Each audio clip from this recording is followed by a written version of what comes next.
Oygun ümmetim, izzatın gitti kolumdan. Yeterli uykum, kılımlar boyu sozulgan. Prison. I convinced your men to save you. Paid them with my own silver. We had a deal. İslamdın жетекчи батырларынын тарыхын өзгөртүп, кинолорунда алардын образына дак түшүрүүгө аракет кылган дин душмандарынын максаты эмне? Алардын максаты бул фильмдер аркылуу үмбөттүн жетекчи үлгүлөрүн жаш муундарга жаман көрсөтүп, үмбөт жаштарынын мурунку өткөн баатыр ата бабаларынын жолун жолдоп, өздөрүнүн баатыл идеяларына каршы чыгуусунан сактануу болуп табылат.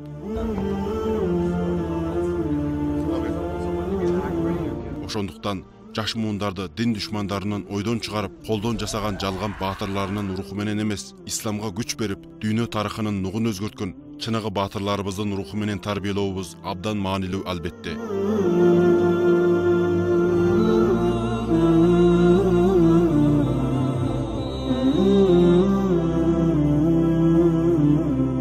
Biz алдыңкы видеобузда мусулмандардын сыймыгы Европалык батыр команданыбыз Джек Веребей жөнүндө айткан болчубуз. Бул видеобузда бүгүнкү күндө көп мусулмандар биле бербеген дагы бир ислам баатыры Хайруддин Барбаросса жөнүндө сөз козгойбуз. Европа кинолорунда Джек Веребейдин чыныгы образы ачылбагандай, Барбароссанын да чыныгы образы ачылган эмес эле. Барбароссанын ким экенин билгиңиз келсе, биз менен бирге болуңуз. Кан эмесе, бисмилла. Oygun ümmetim, izzatın gitti kolumdan. Yeterli uykum, kılımlar boyu sozulgan. Хайруддин Барбаростун өзүнүн чыныгы аты Кызыр Якуб. Султан 1 Салым анын динди өркүндөтүү жолунда кошкон салымдарын жогору баалап, ага Хайруддин деп ат коет. Андан кийин Султан Сулайман Кануни анын Баруза согушундагы жеңишин баалап, ага Деңиз ханзадасы деп наам берет. Хайруддин Барбаросса кызыл сакалдуу киши болуп, италиялыктар аны Барбарос, тактап айтканда кызыл сакал деп атайт. Ал кийинки учурларда Европада Барбарос аты менен таанымал болот. Ал миладия 1470-жылы Грециянын Лесбос аралында дүйнөгө келет. Анын Исхак, Аруж, Ильяс жана Мухаммад катарлуу 4 бир тууганы болгон. Ал үйдүн кенжеси болуп, атасы Якуба Осман халифалыгынын жоокери болчу.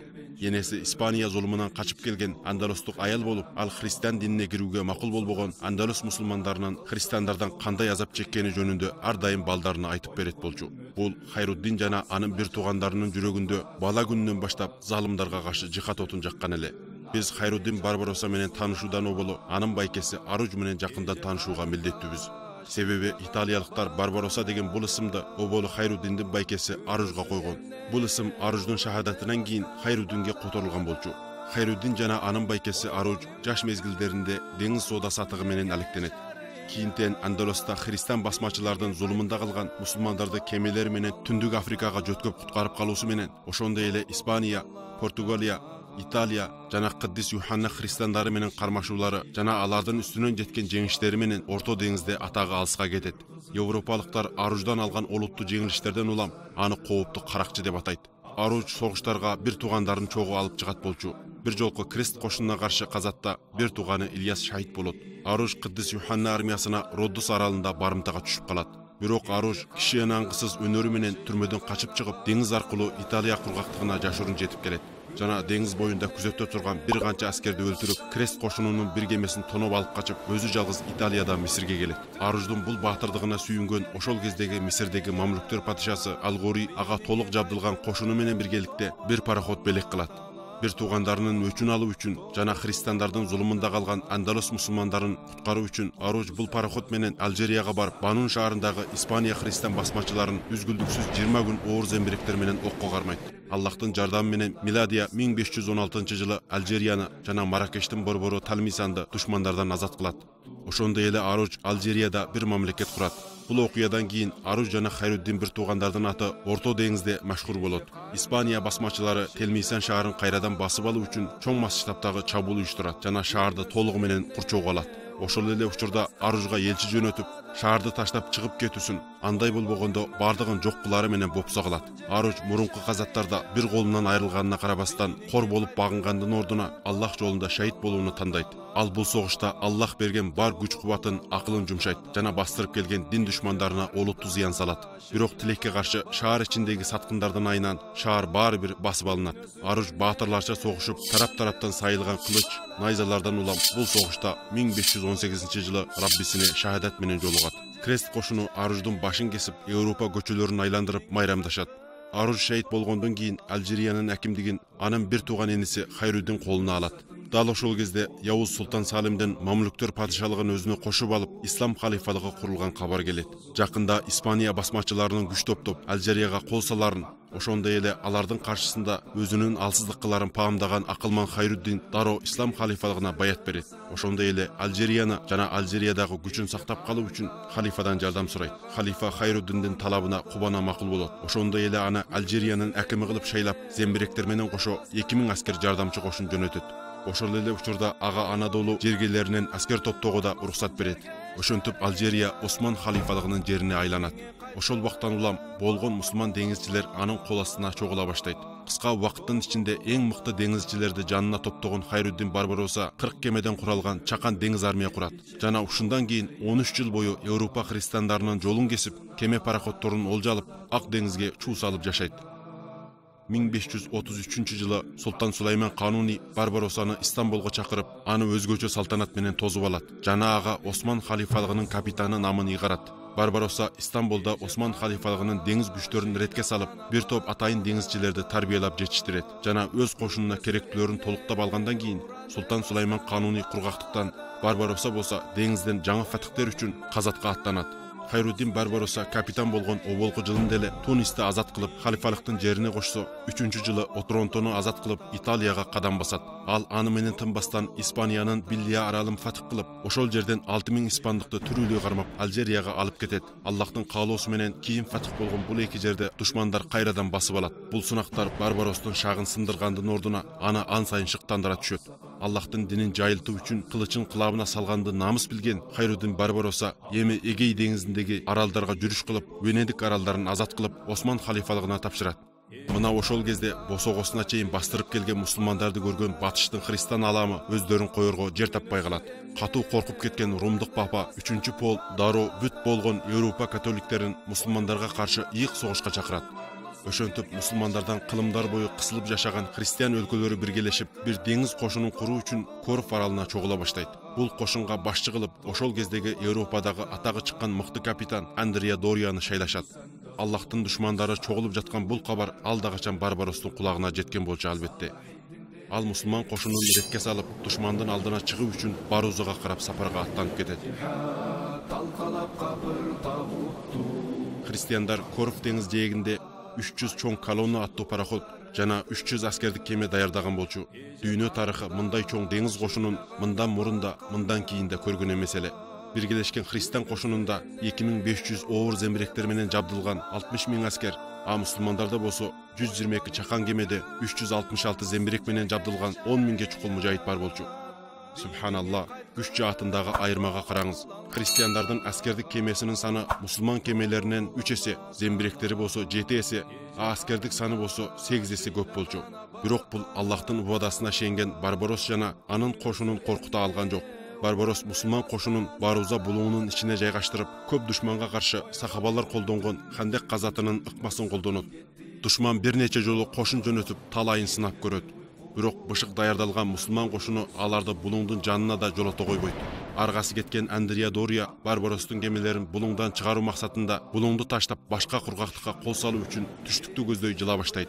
Ошол кезде аларды көзөмөлдөп турган Хайруддин кемелерин баштап булуңдан чыгып, душман кошунунун аркасына чеп тартып тура калат. Максатына жеткенсиген Андреа Дория пароходдорун аркага буруп согушка даярданат.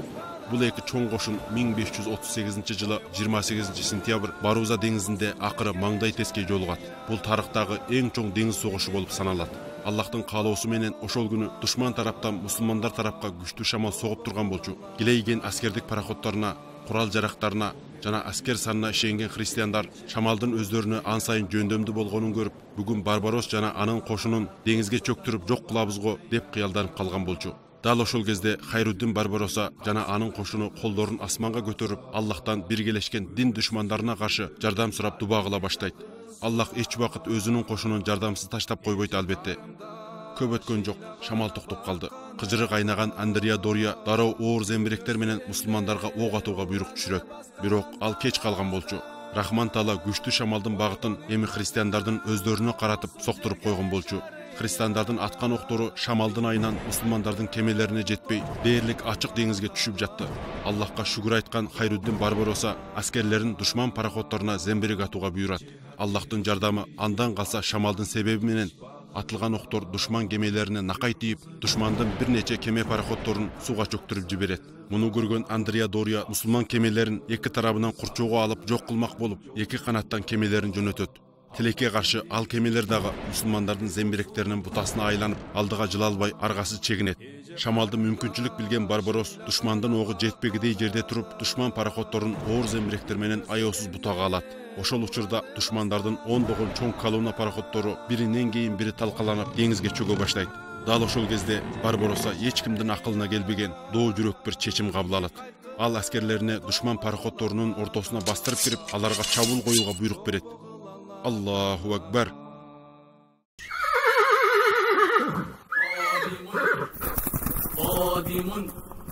قادم الجيش إليكم يقذف الرعب عليكم نحن يا جند الأعادي Чакан анын үстүнө шамалдын жардамы менен тез сүзгөн мусулман кемелери душман ойлонуп болгуча пароходторду аралап кирип келет. Мындай болорун кыялына да келтирбеген Андреа Дория кемелерин ретке салып, как ортолоруна бастырып келген мусулмандар менен кармаша баштаганда, Хайруддин Барбаростун буйругун күтүп турган башка кемелер тездик менен душманды эки канатынан ороп курчоого алат. Мусулмандарды курчоого алмак болгон Андреа Дория көз ирмен убакытта өздөрү курчоодо калып, тарап-тараптан чабуулга кабыла баштайт. Эмне болуп кеткенин түшүнбөй калган Андреа Дория солтоюп туруп калат. Ал дароо бардык кошунуна өз жандарын куткарып качууга буйрук берет. Кылычтарын ойнотуп, тишин кайраган мужаиттерди жакындан көргөн христиандар чуркурашып, саптары бузулуп, кемелери бири-бири менен кагылышып, коркунуч ичинде калат. Согуш түнгө чейин уланат. Караңгылыктан пайдаланган душман кемелери чырактарын өчүрүп, качалгандары эптеп качып калганга жетишет. Хайруддин Барбароса жана анын кошуну Аллага шүгүр айтып саждага жыгылат. Түн караңгысында деңиз үстүндө күркүрөп жаңырган такбир үндөрү мусулмандардын жеңишке жеткенин билдирип тургандай эле.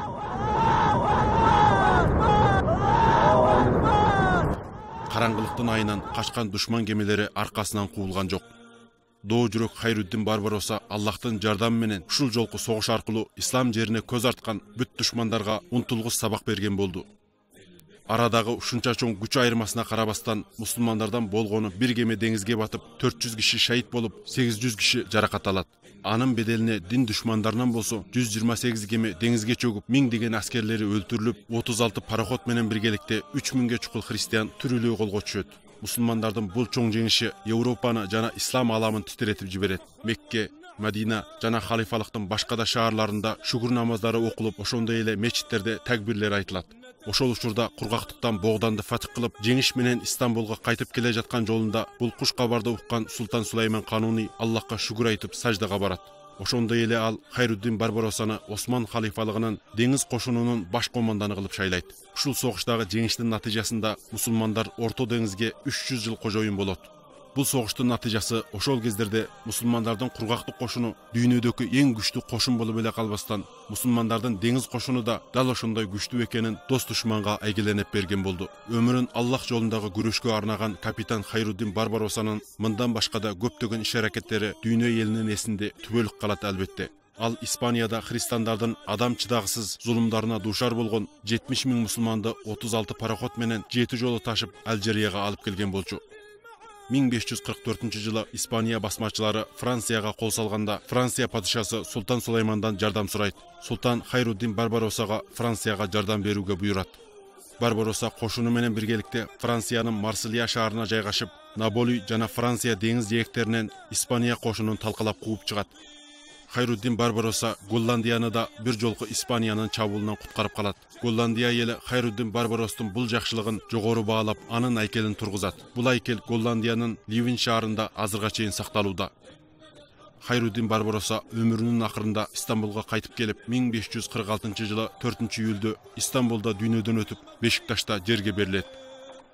Din düşmanlarına korkunçtu Kızıl Sakal, Kooпту Каракчы, Барбарос аты менен таанымал болсо, мусулмандарга Хайруддин намы менен боорукер кызматчысы болгон мужахид капитаныбыз, сыймыгыбыз Хайруддин Барбаросадан Аллахым өзү ыраазы болгон болсун. Анын дин жолунда жасаган кызматтарын кабыл кылган болсун.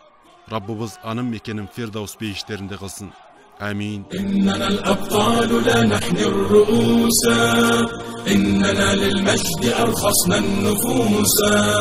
خالد في البر كان ليث حق، في البحار كان حوتا بربروسا.